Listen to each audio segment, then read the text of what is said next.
Bonjour, bonsoir, moi c'est Martine Kassongo pour le compte de Cœur à Cœur, mais votre rubrique santé bien-être. Nous parlons aujourd'hui de la chaleur, nous parlons aujourd'hui de la transpiration. Comme vous le savez, ces derniers temps, il y a tellement de chaleur par-ci par-là, pratiquement dans le monde entier. Dans les zones où il fait chaud, il fait extrêmement chaud. On parle de problèmes climatiques, on parle vraiment de tout ce qui change à cause de la non-conservation, l'environnement qui a été négligé par l'homme. Mais nous, on ne va pas entrer en détail de ce côté-là, mais nous, comme vous le savez toujours, nos conseils pratiques, nos conseils naturels, comment nous pouvons nous protéger ou encore supporter la chaleur. Et il faut d'abord savoir que la chaleur est très dangereuse pour le plus petit. On parle de 4 à 0. 4 ans à 0, ils sont très exposés, et des personnes de 3e âge ou encore des aînés. Donc à partir de 65 ans, il y a aussi des personnes qui supportent difficilement la chaleur. Il faut y ajouter des personnes qui ont des maladies chroniques et qui ont aussi un problème surtout plus comment je peux dire, de maladies des cœurs ou encore de maladies qui ne supportent pas la chaleur. Mais à part tout ça, nous tous aussi nous sommes concernés. Il faut savoir que le corps, c'est comme une machine qui se défend. Donc, quand il fait chaud, nous transpirons. Pourquoi? Parce que le corps va aller lutter un peu contre la montée de la température. Et en transpirant, nous perdons de l'eau. En transpirant, nous pouvons être déshydratés. Voilà pourquoi nous allons en parler et aussi choisir quelques conseils comment faire. Nous allons prendre vraiment des choses très simples.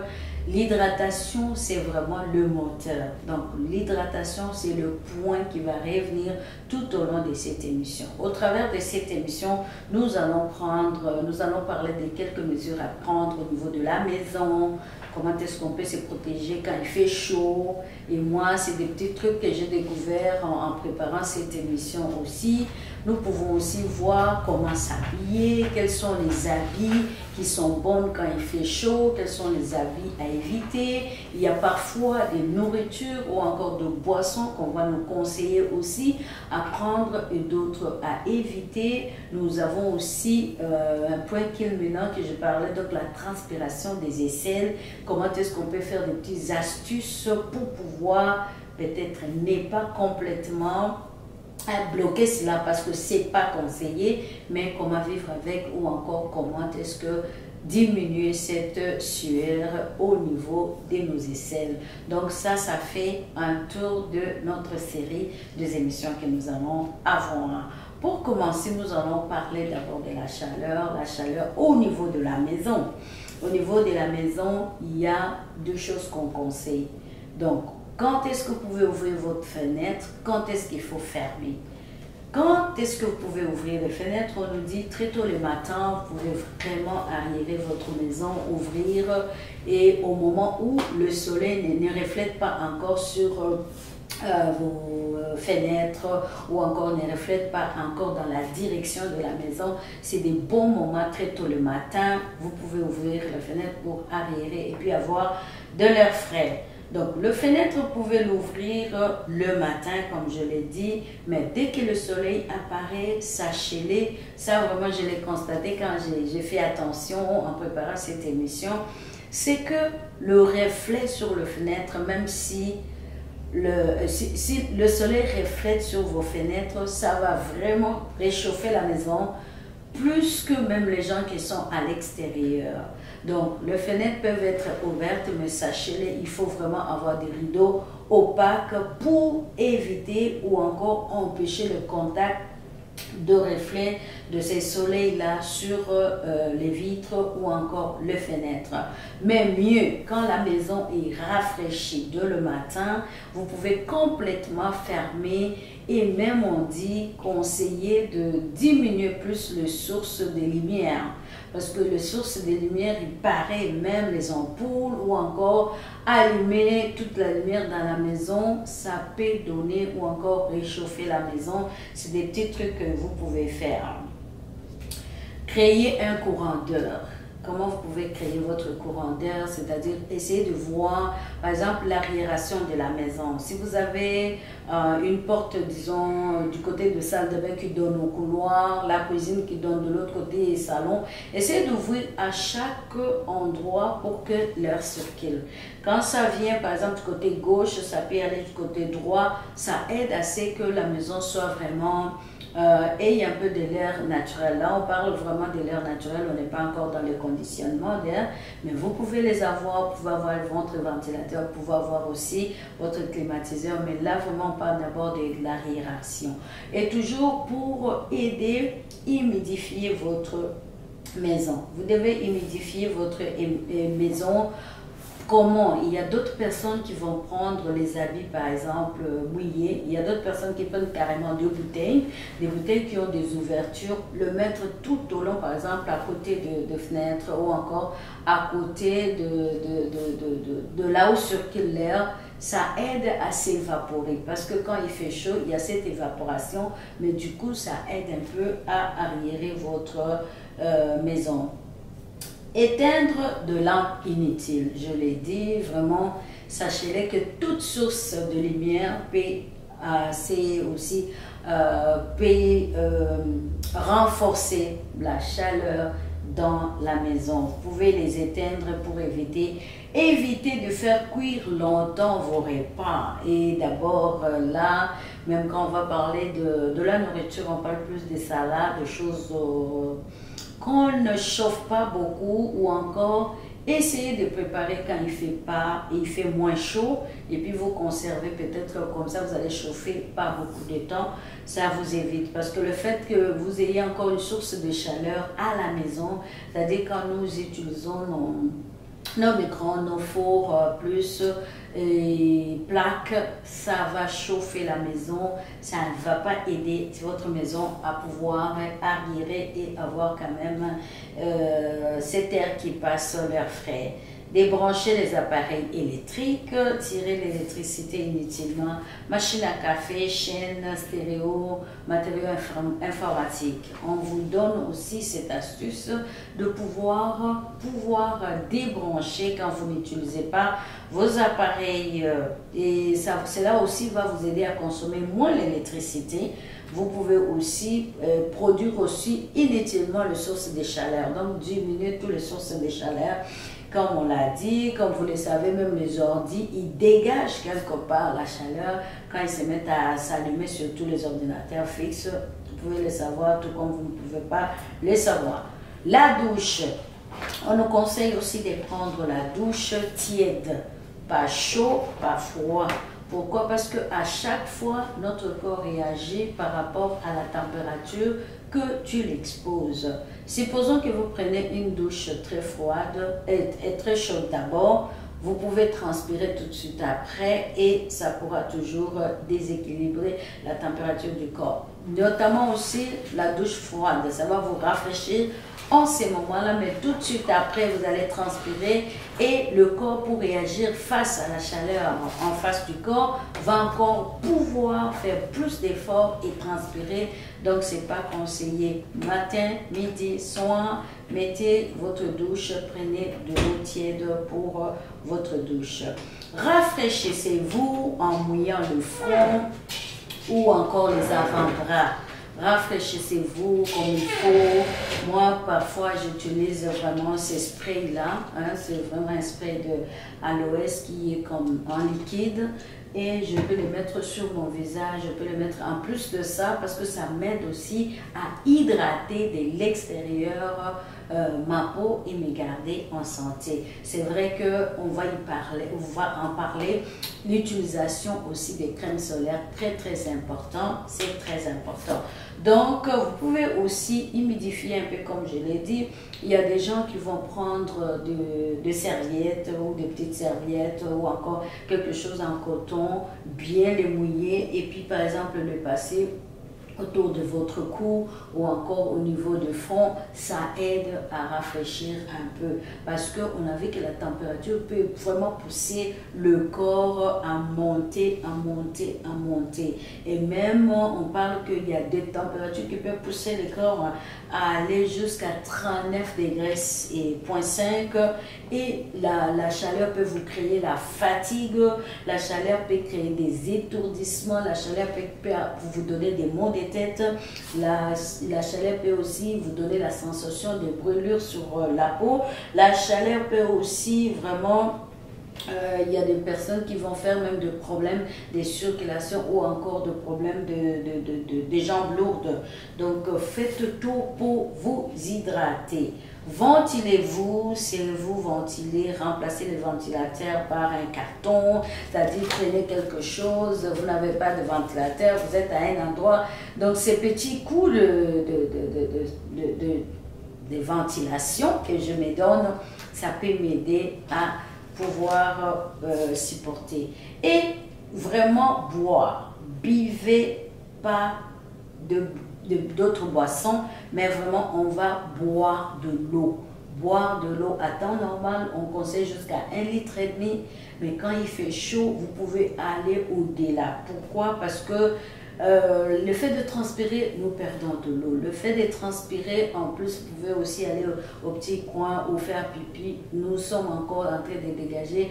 Vraiment, il est très, très important de boire, boire, boire, boire. 1 demi-litre d'eau par jour, vous pouvez aller jusqu'à 2 litres. C'est pas facile, je sais, mais c'est ça.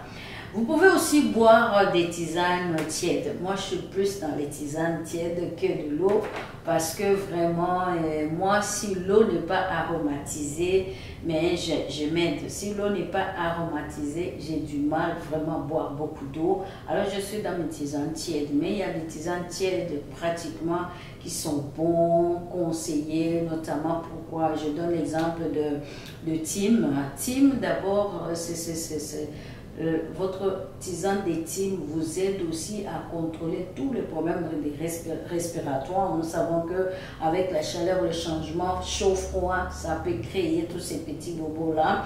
Ça vous aide vraiment à bien respirer et tous les problèmes respiratoires, ainsi que le tisane, notre tisane, la tisane de menthe. Très, très, très important, très rafraîchissant, très conseillé, facile à trouver. D'ailleurs, en ces moments où nous sommes en Amérique du Nord, nous avons en ces moments sur le marché, nous sommes en été, nous avons plein de menthe. Il y a même des menthes qui poussent comme ça en pleine brousse. Vraiment, nous avons des menthes qu'on peut utiliser à volonté. Vous pouvez boire aussi des jus de fruits, mais les jus de fruits, prenez le jus de fruits pas trop sucré, ça c'est vrai, si vous n'avez pas beaucoup d'exercice à faire, mais allez-y chercher les jus de fruits avec la vitamine C, B9, bêta-carotène et vitamine E et de minéraux vous aidera aussi. Il y a le potassium, calcium ainsi que magnésium, très très important. Évitez l'alcool, évitez la bière, tout ça c'est tout ce qui est avec l'alcool parce que cela ne vous aide pas, altère le processus de transpiration, accélère la déshydratation. Donc tout ce qui est boisson alcoolisée, c'est pas bon pendant qu'il fait très très chaud. On peut éviter aussi une possibilité de déshydratation en s'alimentant bien. Privilégier les légumes, là nous allons aller chercher tout ce qu'il y a comme côté eau, donc dans nos légumes, on parle d'asperges, de carottes, de concombres, de courgettes, de fenouil, donc on parle aussi des cerises, fraises, pastèques, brugnons, pêche, melon, tomates, pommes. Vous voyez un peu quel genre de fruits, et d'ailleurs c'est la saison, par exemple pour le melon c'est la saison. La tomate, on la trouve presque tout le temps. Et on peut appeler ça aussi pastèque, fraises, vous en avez. Concombre, très, très, très important. Je pense même que si vous essayez de revisiter nos émissions, on avait parlé, un moment on avait fait de cocktails. Je me rappelle des cocktails, comment est-ce qu'on peut organiser des cocktails. Il y a possibilité de vous faire même, pourquoi pas, de shake ou pourquoi pas... moi j'appelle des smoothies avec concombre et pastèque ou encore avec melon. très bon. Donc, cela est riche en fibres, en vitamines B et E, en plus de minéraux. Évitez les aliments difficiles à digérer. Donc, pourquoi? Et d'ailleurs, on conseille de manger petit à petit. Vous pouvez manger plusieurs fois, mais pas vous sentir rempli. En plus, si vous êtes déshydraté, c'est difficile de pouvoir être bien, vous sentir bien.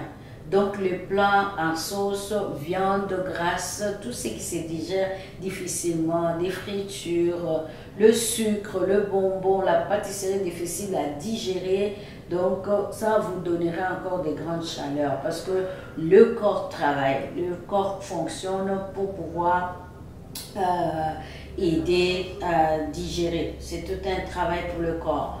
Porter des vêtements en fibres naturelles et de couleur claire. Là, nous allons parler aussi des habillements, comme j'avais dit, mais de couleur claire, c'est-à-dire toutes les couleurs claires. On commence par exemple, la couleur blanche, elle reflète la lumière. Mais tout ce qui est sombre, en commençant par la couleur noire, absorbe la lumière.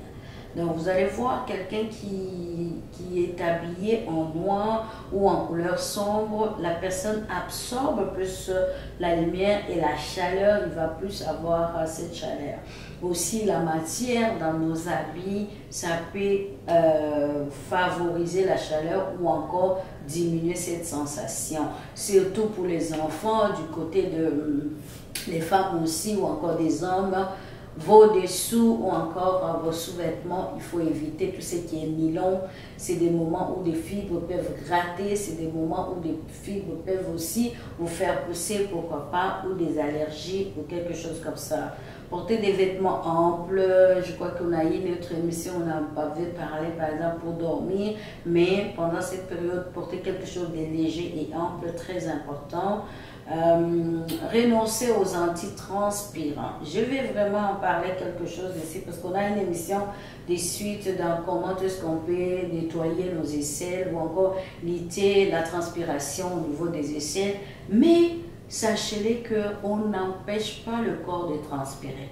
Parce que c'est un mécanisme naturel qui nous fait du bien, un mécanisme que Dieu a mis en place pour que nous puissions dégager tout ce qui est dans le corps, tout ce qui n'est pas bon pour le corps. Donc la transpiration, c'est une façon aussi de respirer de notre corps et on ne peut pas aller boucher ces pores qui transpirent ou qui vont rejeter tout ce qui n'est pas bon pour le corps pour enfin le garder là. C'est très mauvais. Évitez les antitranspirants. Moi, j'utilise vraiment un déodorant naturel, j'en parlerai peut-être tout à l'heure aussi. C'est un déodorant naturel de Forever Living Product. Il n'empêche pas de transpirer, mais vraiment, il vous diminue de transpirer. Et même quand vous allez transpirer, ça, je le garde pour l'émission où on va parler des soins, d'entretien de nos aisselles pour gérer la transpiration. Et voilà, donc... sortez le matin ou le soir, marchez un peu à l'extérieur. C'est vrai, hein, ces derniers temps, si vous le constatez, en tout cas dans mon entourage, je l'ai vu, des petits toux, des petits rhumes par-ci, par-là. Pourquoi? À cause que parfois, ces changements brusques de climat, chaud, froid, ça crée beaucoup de petits bobos. Prenez de l'air à l'extérieur, ça vous fera du bien. Le matin, vous pouvez sortir quand il ne fait pas encore chaud, ou encore le soir quand il commence à être, il fait plus ou moins bien, et beau plutôt. Vous pouvez sortir aussi. Donc, vous pouvez aussi limiter les efforts physiques. C'est vrai, il est bon de faire le sport, mais choisissons un bon moment pour faire le sport. Là, je vais finir avec l'astuce qu'on appelle l'astuce des cannelles lettrées. C'est de tout pratique. C'est des personnes qui vont prendre une serviette bien mouillée et l'enrober autour du cou et marcher. Ça rafraîchit, ça aide aussi le corps à pouvoir se maintenir. Voilà, donc c'était en introduction, nous sommes en train de parler de la chaleur. J'ai donné des petits trucs à faire au niveau de maison, au niveau des enfants, mais n'oubliez pas que notre base, pour lutter contre la chaleur, c'est vraiment hydratation, hydratation, hydratation. Et l'hydratation, l'eau, l'eau, l'eau, l'eau. Buvons l'eau à volonté. Il n'y a pas d'inconvénient parce qu'au fur et à mesure que nous transpirons, nous faisons du bien à notre corps. Voilà pour notre première émission. C'est là où je m'arrête pour aujourd'hui. Restez connectés, vous allez suivre une autre émission qui va suivre. Au revoir.